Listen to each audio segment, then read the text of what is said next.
उत्तराखंड के चमोली में एवलांच की चपेट में आए श्रमिकों को बचाने के लिए चलाया जा रहा रेस्क्यू ऑपरेशन ओवर हो गया है। बर्फ में दबे सभी 54 लोगों को बाहर निकाल लिया गया, जिनमें से 46 लोगों को जिंदा बचा लिया गया, लेकिन 8 की मौत हो गई। उनकी जान नहीं बचाई जा सकी। इस बुलेटिन में आपको रेस्क्यू ऑपरेशन की एक-एक तस्वीर हम दिखाएंगे और उन लोगों की आपबीती भी सुनाएंगे जो घंटों तक बर्फ के नीचे दबे रहे और मौत से लड़कर सकुशल बाहर आए। चमोली की माणा में 58 घंटे की जंग।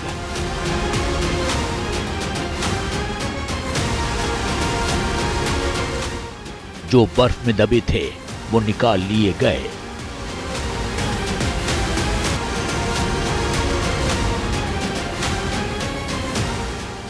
अट्ठावन घंटे में रेस्क्यू टीम को बड़ी सफलता मिली है।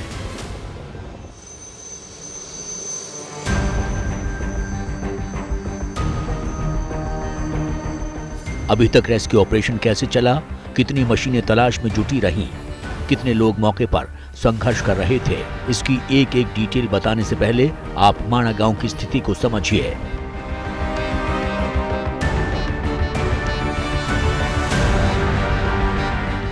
देश में कहीं भी हादसे होते हैं, सभी घटनाओं पर पीएम मोदी और गृह मंत्री अमित शाह की नजर होती है। माणा पर भी है, लेकिन इस गांव को लेकर पीएम मोदी क्यों चिंतित हैं, इसको भी जानना जरूरी है। तिब्बत सीमा से सबसे करीब स्थित है उत्तराखंड का गांव माणा। इसी गांव के पास अलकनंदा और सरस्वती नदी का मिलन होता है। माणा गांव में तिब्बत की सीमा सिर्फ 26 किलोमीटर है। 2022 में पीएम मोदी ने इस गांव का दौरा किया था। पीएम मोदी के दौरे से पहले माणा को अंतिम भारतीय गांव कहा जाता था, लेकिन पीएम मोदी ने इसको देश का पहला गांव बताया। हिंदुस्तान का पहला गांव एवलांच की चपेट में है, लेकिन संयोग ठीक है कि जनहानि कम हुई, क्योंकि जब यहां बर्फ पड़ती है यानी ठंड के महीनों में लोग माणा गांव छोड़कर नीचे चले जाते हैं और गर्मी के दिनों में लौट आते हैं। जब ग्रामीण पहाड़ से नीचे उतर जाते हैं तो इस इलाके में सीमा की रखवाली आईटीबीपी के जवान और निर्माण कार्य बीआरओ की टीम के साथ मजदूर करते हैं। हादसे से पहले माणा गांव के पास नेशनल हाईवे 7 पर निर्माण कार्य चल रहा था। बर्फबारी ज्यादा होने की वजह से रात में जवान और मजदूर कंटेनर में थे। 27 फरवरी की देर रात माणा गांव में तेज बर्फबारी हो रही थी। बर्फ इतनी गिरी कि कई फीट मोटी परत जम गई। कंटेनर में रात बिता रहे श्रमिकों को अंदाजा नहीं था कि उनके ऊपर मौत मंडरा रही है। 28 फरवरी की सुबह करीब 8 बजे एवलांच आया और एक झटके में कंटेनर में मौजूद 55 लोगों की जिंदगी को संकट में डाल दिया। मौत के मुंह से निकले श्रमिकों से सुनिए वो वक्त कितना भयावह था। पता ही नहीं चला सर, कुछ हम कंटेनर में थे अपने यहाँ ना, अचानक से कुछ एवलांच टाइप का आया और हमारे जो जितने भी कंटेनर थे सबको उड़ा के लेके गया। बर्फबारी हो रही थी, थोड़ा तूफान टाइप का आ गया था ना, उसके साथ बर्फ भी आई और थोड़ा सा एवलांच टाइप के आया, ऊपर से थोड़ा हाइट है वहाँ पे ना, और जैसे नीचे गिरा उसी के झटके से पूरे कंटेनर, हमारे 7-8 कंटेनर पूरे उड़ के चले गए थे। एवलांच के अटैक से कुछ कंटेनर बर्फ में दब गए तो कुछ बिखर गए। एवलांच के झटके से कंटेनर में मौजूद श्रमिक बेहोश हो गए। तो मुश्किल से 10-15 मिनट में वार पार हो गए, सारे कंटेनर टूट गए थे। फिर हम खुले बिखरे पड़े थे बर्फ में, जैसे जैसे होश आए वैसे वैसे हम उठने लगे। फिर हम आर्मी कैंप की तरफ बर्फ में जैसे तैसे भाग के गए।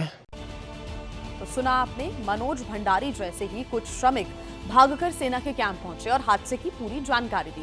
इसके बाद सेना और आईटीबीपी के जवान मौके पर पहुंचे। पहली सूचना के मुताबिक 55 लोग कंटेनर में होने की बात सामने आई थी, लेकिन फिर पता चला कि एक श्रमिक छुट्टी पर है और कंफर्म हुआ कि कंटेनर में 54 लोग थे, जिनमें से कुछ ने खुद को बचा लिया, लेकिन बड़ी संख्या में श्रमिक वहां पर फंस गए थे।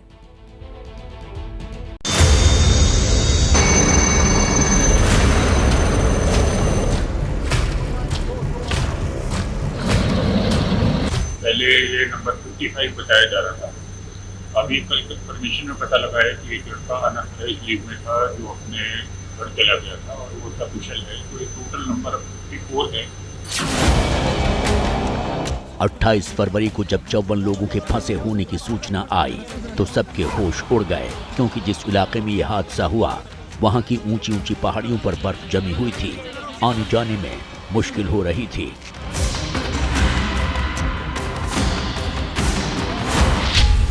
बद्रीनाथ मार्ग पर पांडुकेश्वर से आगे भारी बर्फ थी, इसलिए रास्ता बंद हो गया था। जोशीमठ से सेना, आईटीबीपी, एसडीआरएफ, एनडीआरएफ के जवान आगे नहीं बढ़ पाए। इसलिए हेलीकॉप्टर की मदद लेनी पड़ी।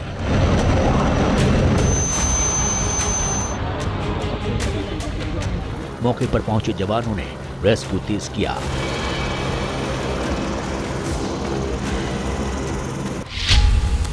और 28 फरवरी को कुल 33 सुरक्षित मिले, जिनमें से 11 को बर्फ के नीचे से निकाला गया और 22 लोग किसी तरह खुद की जान बचाकर निकले।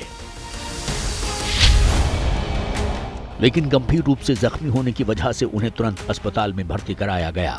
उनमें से बिहार के रहने वाले मुन्ना प्रसाद भी हैं। सब मत पूछिए सर, ऐसा मंजर मैंने कभी नहीं देखा। हाँ, वो कंटेनर हवा में उड़ रहे थे साहब। हम 9 बंदा थे एक कंटेनर में। कंटेनर जब उड़ा ना तो उसमें से कंटेनर के साथ कुछ लोग उड़े और कुछ कंटेनर से बाहर निकल गए साहब। जिस वक्त यह हादसा हुआ 5 से 6 फीट मोटी बर्फ की परत जमी थी। घायल श्रमिक रेंगते हुए बीआरओ कैंप पहुंचे। वो पैदल करके ही किसी तरह हम लोग 20-21 बंदा पैदल बीआरओ कैंप 4 किलोमीटर दूर है, वहाँ जाके बर्फ़ में ही 5 से 6 फीट बर्फ़ था, उसमें किसी तरह तैर के 4-5 घंटा बाद जाके बीआरओ कैंप पहुँचे।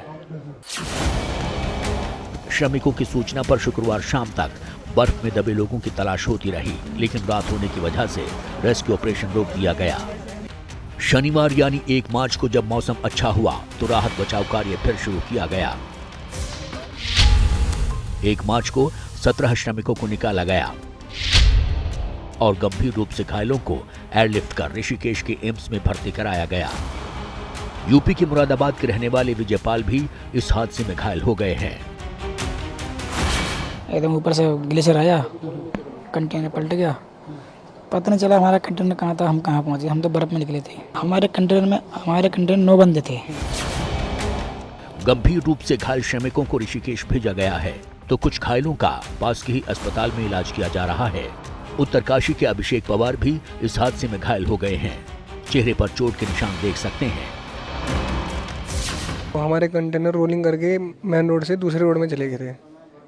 2.5-3 मीटर बर्फ तो होगी। हमारा कंटेनर रोलिंग हुआ तो हमारा कंटेनर फट गया, तो हम लोग बाहर छिटक गए बर्फ से। तो हम वहाँ से उठे, फिर आर्मी गेस्ट हाउस गए, फिर वहाँ रुके, फिर हमें आर्मी ने यहाँ रेस्क्यू किया।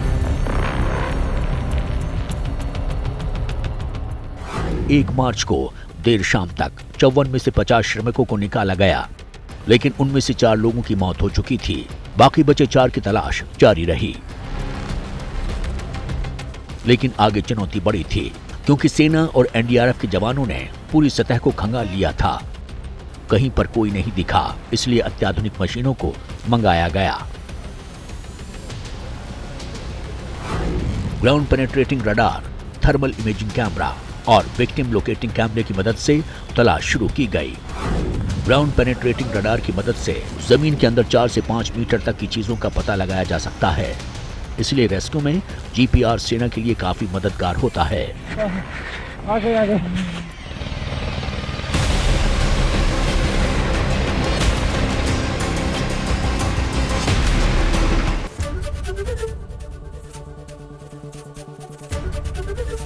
एबीपी गंगा, खबर आपकी, जुबान आपकी।